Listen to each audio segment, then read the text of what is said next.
The Polar Express. On Christmas Eve, many years ago, I lay quietly in my bed. I did not rustle the sheets. I breathed slowly and silently. I was listening for a sound a friend had told me I'd never hear. The ringing bells of Santa's sleigh. There is no Santa, my friend had insisted, but I knew he was wrong. Late that night, I did hear sounds, though not of ringing bells.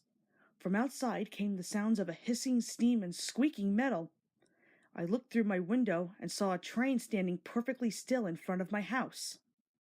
It was wrapped in an apron of steam. Snowflakes fell lightly around it. A conductor stood at the open door of one of the cars. He took a large pocket watch from his vest, then looked up at my window. I put on my slippers and robe.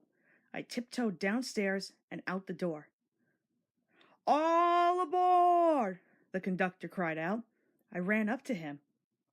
"Well," he said, "are you coming?" "Where?" I asked. "Why, to the North Pole, of course," was his answer. "This is the Polar Express." I took his outstretched hand, and he pulled me aboard. The train was filled with other children, all in their pajamas and nightgowns. We sang Christmas carols and ate candies with nougat centers as white as snow. We drank hot cocoa as thick and rich as melted chocolate bars. Outside, the lights of towns and villages flickered in the distance as the Polar Express raced northward. Soon, there were no more lights to be seen.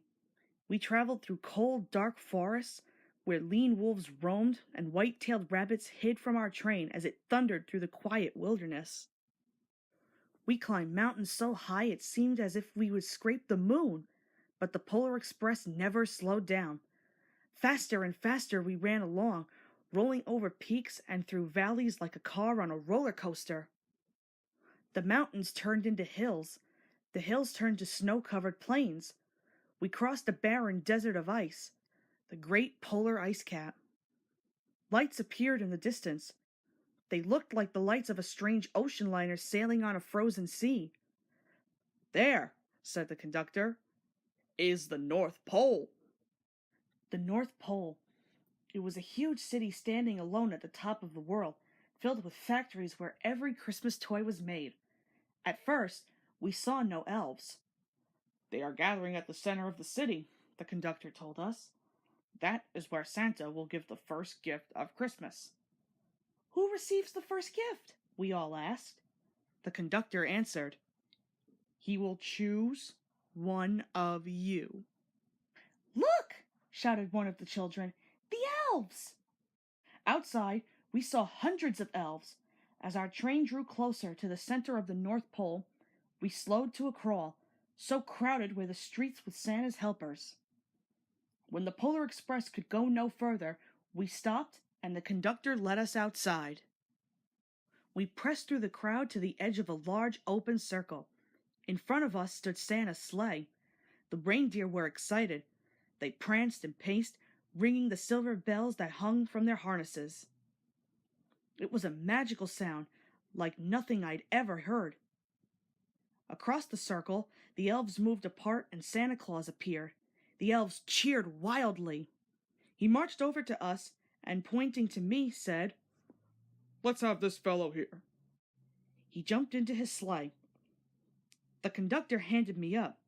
I sat on Santa's knee, and he asked, "Now, what would you like for Christmas?" I knew that I could have any gift I could imagine, but the thing I wanted most for Christmas was not inside Santa's giant bag. What I wanted more than anything was one silver bell from Santa's sleigh. When I asked, Santa smiled. Then he gave me a hug and told an elf to cut a bell from a reindeer's harness. The elf tossed it up to Santa. He stood, holding the bell high above him, and called out, "The first gift of Christmas!" A clock struck midnight as the elves roared their approval. Santa handed the bell to me, and I put it in my bathrobe pocket.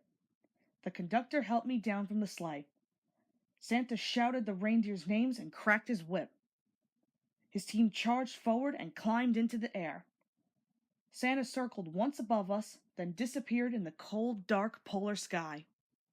As soon as we were back inside the Polar Express, the other children asked to see the bell. I reached into my pocket, but the only thing I felt was a hole. I had lost the silver bell from Santa Claus's sleigh. "Let's hurry outside and look for it," one of the children said. But the train gave a sudden lurch and started moving. We were on our way home. It broke my heart to lose the bell. When the train reached my house, I sadly left the other children. I stood at my doorway and waved goodbye. The conductor said something from the moving train, but I couldn't hear him. "What?" I yelled out. He cupped his hands around his mouth. "Merry Christmas!" he shouted. The Polar Express let out a loud blast from its whistle and sped away. On Christmas morning, my little sister Sarah and I opened our presents. When it looked as if everything had been unwrapped, Sarah found one last small box behind the tree. It had my name on it. Inside was the silver bell. There was a note. "Found this on the seat of my sleigh. Fix that hole in your pocket. Signed, Mr. C." I shook the bell. It made the most beautiful sound my sister and I had ever heard. But my mother said, "Oh, that's too bad." "Yes," said my father, "it's broken."